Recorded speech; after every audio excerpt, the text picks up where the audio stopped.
I often think about Prospero's old life as Duke of Milan. Nice work if you can get it. His brother Antonio's doing practically everything. Prospero's in the library, reading.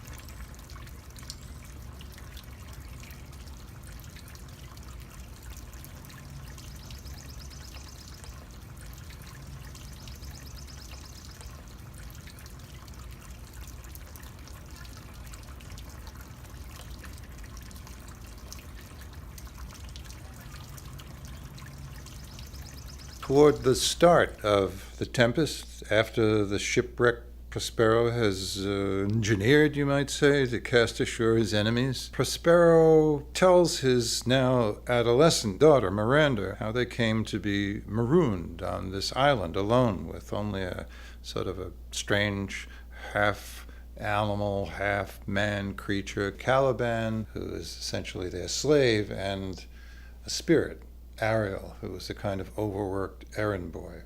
According to Prospero, he and Miranda were set off into the ocean on a small boat by his brother Antonio and the king of Naples. The two of them conspired together to rid themselves of Prospero. The reason he gives is that he was a bookworm. He had his head buried in treatises on secret knowledge, forbidden knowledge, white magic, black magic, sorcery. Most of the duties and cares of state fell to his brother, Antonio, without any of the title or privileges. He later says, "My brother's servants were then my fellows. Now they are my men." Meaning he had the status of a servant.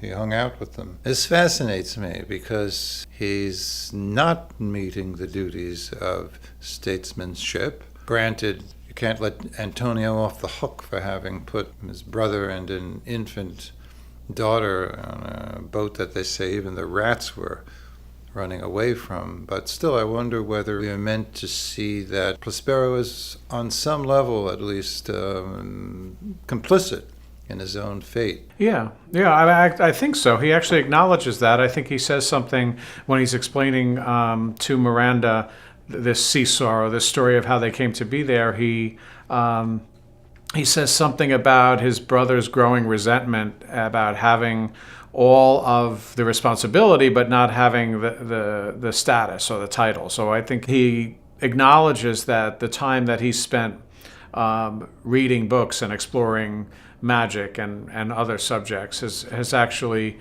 contributed to a situation which leads his brother to overthrow him. I think there's also an acknowledgement of him studying these impractical things caused him to neglect the practical affairs of state in a way that was detrimental to his position and to him keeping his power. It's a distinction that's been around at least since Plato, right? Between the distinction between the political life and the contemplative life, right? And how the contemplative life may be incompatible with the kinds of responsibilities and burdens of the political one, and that Prospero has, in a sense, put himself in this vulnerable position because of his contemplative nature. I'm also wondering whether or not Shakespeare is saying something about the obligations of statecraft. Yeah, I think the theme comes up in the history plays constantly, right? About the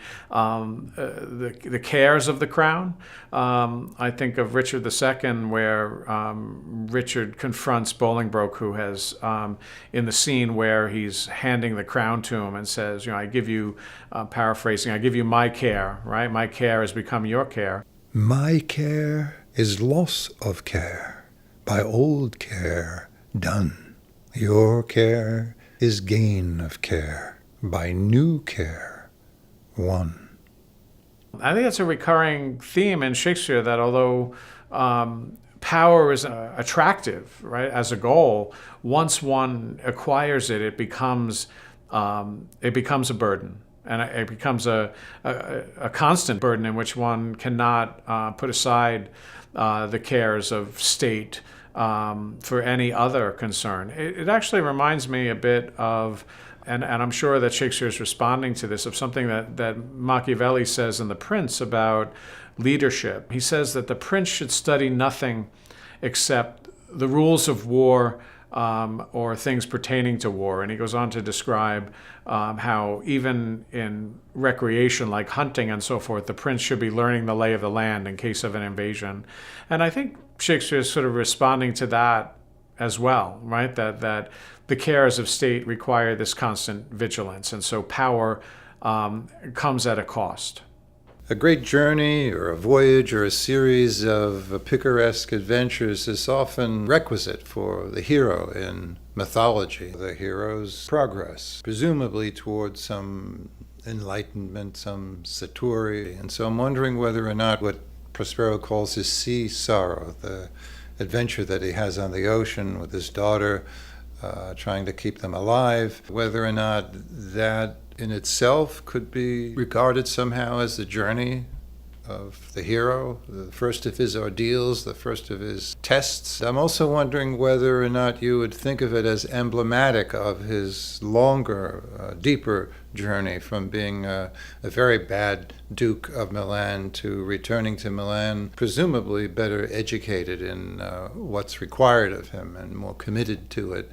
And also having arranged for succession, because he does marry his daughter Miranda to the son of the current king of Naples. Yeah, well, if he was a mature leader, he wouldn't lose his power, right? And so he obviously is incomplete. So I think there are elements of it. In the hero's journey, there's a kind of call to adventure, and that usually there is some kind of a entry into an alternate world where different rules apply. In this case, we have the world of politics, right? The world that Prospero inhabits, and he enters into a magical realm where different rules apply. He learns the rules of that world, acquires power in that world.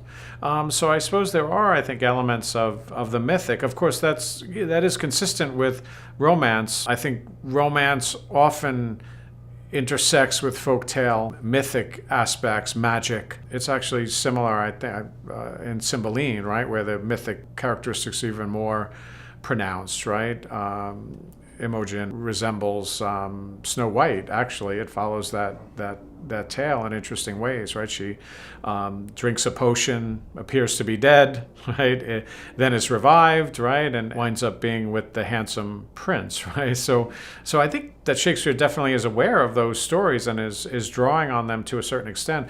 The other thing that I would say with the journey is that it's actually quite historical, because visits to the New World were taking place at the time. A year before the Tempest, there was a group of sailors on a journey to the Americas that were lost, and they were found on an island in Bermuda, and everybody was familiar with that story when Shakespeare wrote this and performed it. So I think also the context of colonialism and travel literature, the idea that there are different lands where there are different rules and exotic creatures, right, also applies. And so Shakespeare is doing what he often does, and that is he's taking the things that are important, well-known, being talked about in his day, and he turns it into a part of the source material that generates interest in it and also allows for an exploration of the themes that are found in all of his plays, but he's using different material in the romances to explore them. He also seems to have borrowed from Montaigne,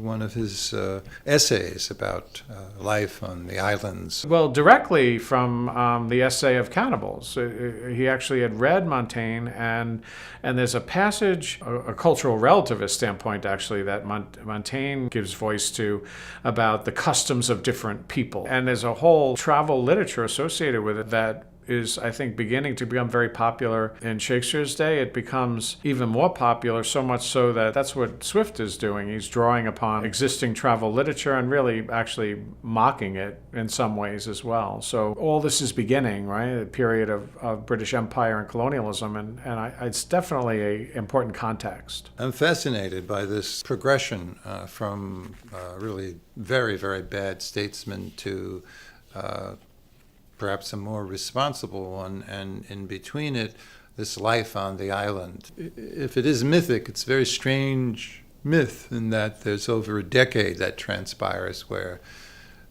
is basically practicing his revenge on his brother and on the King of Naples. Yeah, I mean, he's prepared for it, and he has a plan also for succession, right? So it's not. I don't know if it's revenge so much as he has a plan to restore himself to power, but also to ensure that he has a successor. And the other, of course, is to bring the others to justice, although they're not necessarily really punished, right? He gets back what he lost, and there's a possibility that I think maybe one of the ordeals is that he has to deal effectively with this desire for revenge. He doesn't seem to desire to kill them, even though that could be a response. It seems like his magic is a lot more innocuous than that in the way that he uses it, even though he could use it otherwise. He doesn't kill them. He makes it appear as if the ship has sunk because he has this broader plan. But also I think the idea of the test, or as it's described often in the mythic quest or hero's quest, is it's an ordeal. So I guess an ordeal is a series of tests. I think often the way it's described is going into the belly of the whale or the belly of the beast, right? And that one has to go into the belly of the beast in order to establish oneself as a hero and find maturity, which is always part of the quest as well, since it's often a young hero, right, who has to find some kind of maturity through undergoing this ordeal. So I think Prospero, he neglects leadership completely, and I think that's where magic comes in, and how white magic as opposed to dark magic is. I see it as a magic as a metaphor for the exercise of power. Shakespeare's King James, did write a serious treatment of sorcery, demonology. He felt that sorcery was an agent of Satan, especially as practiced by Catholics. He also did write a treatise in which he thought of statecraft as a form of white magic. I mean, I think that Shakespeare is exploring this possibility that a good leader can use some kind of manipulation and power and still be good, or at least speculating about whether or not that's possible. And it does seem to be possible in the romances, more so than elsewhere, right? Even in the history plays, it seems to me, opinion of Hal, who becomes Henry V, right, is quite divided, right? Because even in Henry IV, Part 1, at the end of Act 1, Hal suggests that he's merely consorting with the common folk so that when he repents, that will look good in the eyes of the people and help him when he is a ruler. That's a quite manipulative perspective, and many are reluctant, I think, to attribute to Hal this kind of manipulative quality. They prefer to see him as this young prince who is learning how to be a king, but not doing so intentionally and so manipulatively. I think what's also at stake there is the idea, of Renaissance self-shaping, the idea that your own personality is a garden that you can cultivate, and Hal seems to express that notion there, even though elsewhere Shakespeare, it appears to me, is quite skeptical of that notion, right? It doesn't seem to go as well for Iago or Edmund in King Lear when they espouse such views, right? There are limits to it. And Richard III, who is so engrossed in building his own character that he's pretty much playwright, Yeah. actor, director, stage manager of his own show. Yeah, well, he knows it, which is why he's such a delightful character, right? I mean, why I think even though he's thoroughly despicable, readers enjoy it and enjoy him, right? He has wit. You know, I think he one way of describing it is that he's always, looking in the mirror or winking at the audience and saying, "Look at me, I'm despicable." So he plays it ironically. And of course, it's the way he plays it is also an indictment of the very world that he's part of, right? It's an indictment of this, thoroughly bloodthirsty depiction of the nobility and the way they are struggling and killing each other, right? And how many brothers are killing brothers, right? Or uncles, and how the whole world of Richard III is caught up in this bloodthirsty quest for power, which is essentially a quest for power within a family. And it seems to me that the Tempest and romance in general still picks up that theme. But it picks up that theme through a genre that's meant to try to overcome it. Where is Ariel's place in this development? One of the features of the hero's quest is that the hero discovers, once reaching this new world, allies and enemies. Ariel is an ally, right, of sorts. And often in heroes' quests, that ally is some of them are magical creatures, right? I mean, and Ariel is one such magical creature, right? Caliban is another such subhuman creature that's not an ally but an enemy, right? And so that discovery of allies and enemies who will help one go through the ordeal that will enable them to, achieve their heroic status and achieve maturity, certainly seems apparent there. If you think of more obviously mythic stories, even contemporary ones that are really popular, like the popular Harry Potter series and things like that, they always work that way, right? The hero acquires magical allies, right, who often give them talismans of power that enable them to achieve their goals, right? And Ariel seems to fit as a magical ally.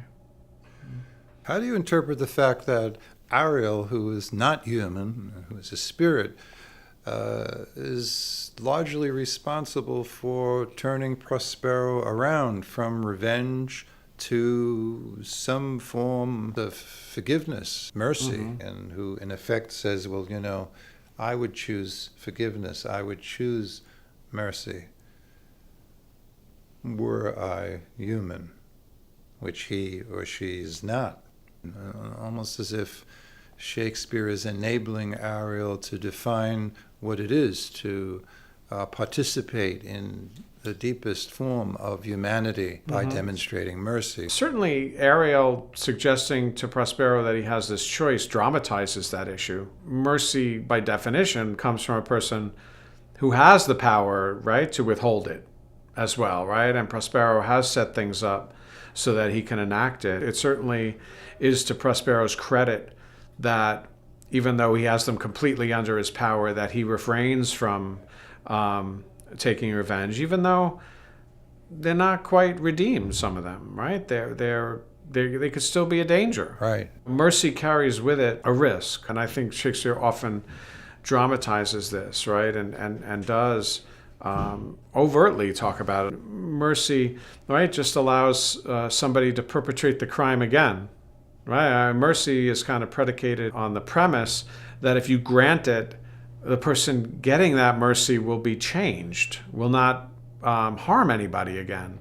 In which case, mercy is not necessarily a just idea, right? Because if you grant somebody mercy and then they just go and harm someone again, your mercy has been misplaced, right? So it seems to me that that's the problem of mercy, that Shakespeare dramatizes that problem. And we see that with Antonio and Sebastian. There's not a syllable of regret, redemption, remorse from either of them. So they don't appear to have appreciated Prospero's pardon or to have mended their ways at all. It really makes you wonder about the voyage back to Milan. If these two guys exhibit no signs of remorse, if they appear not to have been transformed in any way, is perhaps Prospero being a bit naive about the power of his own forgiveness? Maybe. I mean, that in a sense leaves open the problem of mercy.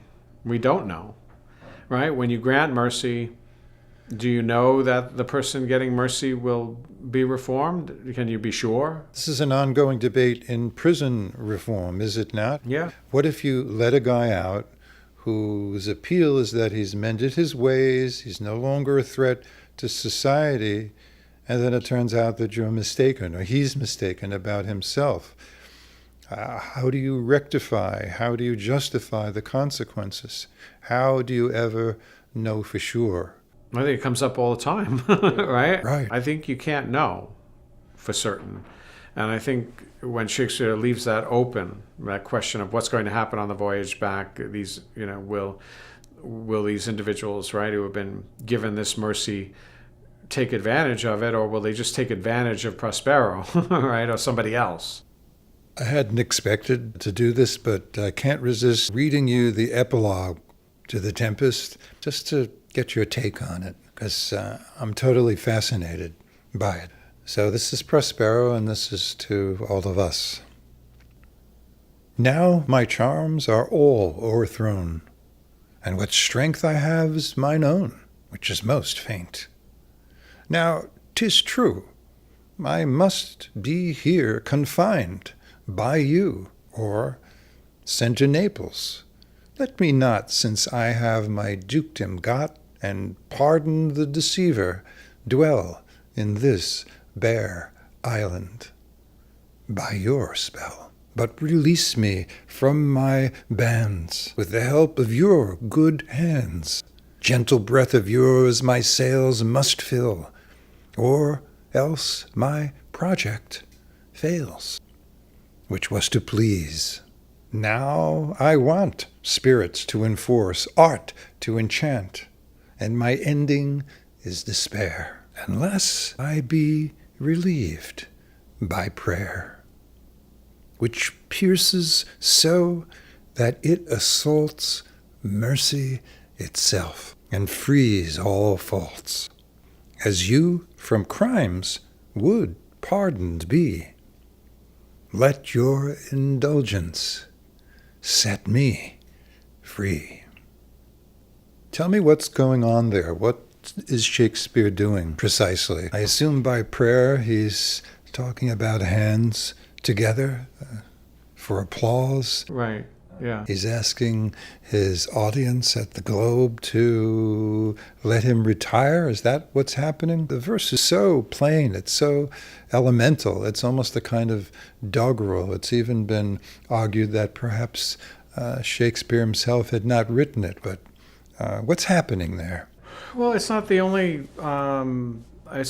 play where this kind of method is used, right? I think of Robin Goodfellow or Puck at the end of Midsummer Night's Dream, who addresses the audience directly and asks for indulgence, right? So the address to the audience, asking for their indulgence and their applause, and setting them free. It's a theatrical metaphor, right? And of course the illusions that Prospero are capable of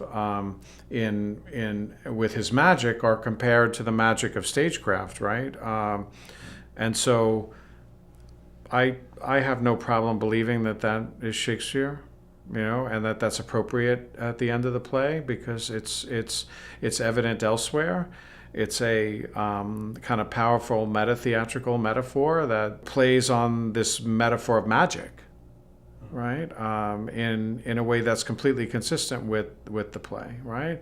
Prospero becomes the playwright, right? There's a lot of criticism that focuses on Prospero as Shakespeare, right? As sort of speculation that this is his last play, that he gives up his stagecraft, right? And the illusion of his stagecraft. But there's also, I think, the idea of the illusion of politics, right? Politics as kind of showmanship as well.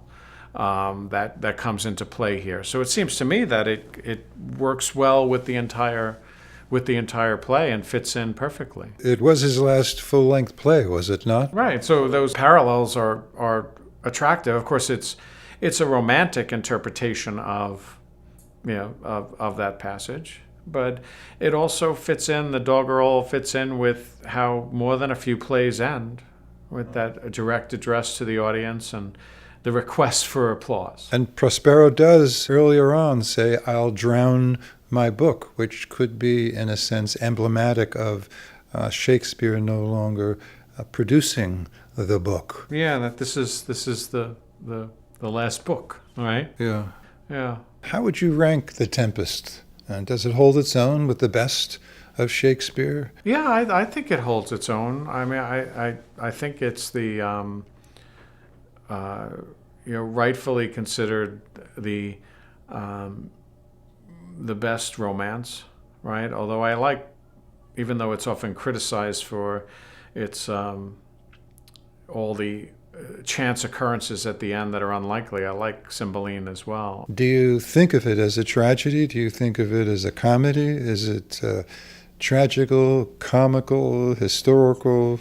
Do you have to do a Polonius in order to describe it? I don't think it can be ranked as tragedy or comedy. I mean, that's why this other category was created. There are just so many different genres and elements to it that are being mixed together, which is why I think critics often have a hard time handling romance as a genre, right? Because it has all these disparate elements that you have elements of tragedy, you have elements of comedy, you have, as we were talking about before, these characters who are despicable yet go unpunished. It's not tragic in the sense that the main characters don't meet their demise or irreversible event that destroys their good fortune. They regain it. So there's the element of comedy. There's a wedding in the making with Miranda, right? And so there are elements of comedy, there are elements of tragedy. So I think the reason why this genre of romance was even created later was because these didn't really fit in. But they clearly have elements of both. Tragic comedy is a good way of understanding that. Right. Because there are elements of seriousness, but these light elements too, with a conclusion where the conflicts are resolved. One of your specialties is to introduce your students to aspects of contemporary criticism that include feminist critiques of Shakespeare, post-colonial critiques of Shakespeare. And it makes me wonder how you manage to introduce new Shakespeareans to these contemporary approaches to his work without alienating them, without inviting them, in a sense, to say, well, he's just an old white imperialist bastard. Yeah. So why are we reading him? Well, I think you have to convince them that Shakespeare is broad enough to admit of those perspectives. There are two different questions. There's the question, is Shakespeare aware of these kinds of biases? Is he critical of them? I think the answer is yes. Even if the answer is no, I don't see why you can't read Shakespeare critically and use those works to teach those perspectives. So if Shakespeare is limited in the way that he presents Prospero, is not entirely aware or completely unaware of the way Prospero represents, a colonialist standpoint uncritically. There's nothing to stop the person who's teaching it from pointing that out. And whether or not Shakespeare is aware of it or not, I think the question is, are the texts broad enough, rich enough in their language to admit of such analysis and be a context for such analysis? In fact, I'll even say that I think that maybe texts that are ambiguous about these things and not so didactic are sometimes better vehicles for presenting those kinds of controversies, right? So whether we want to label Shakespeare racist or sexist or not, Right. we're capable of reading works critically, of reading them against the grain.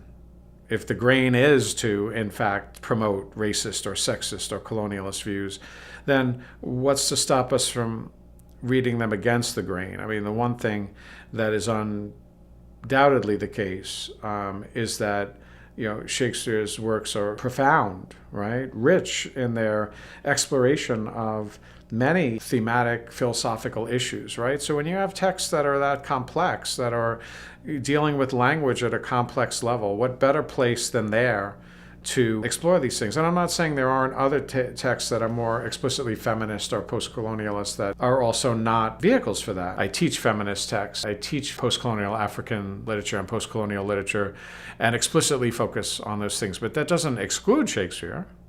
Nor should Shakespeare exclude these other texts, which is where the debates were at a certain point. There were some pretty intense debates about the canon, but it's more about what you should be teaching and that kind of sensitivity to issues surrounding gender and race and class. At least they're part of my political commitments, and I think they're central. And I wouldn't teach Shakespeare without them. Right.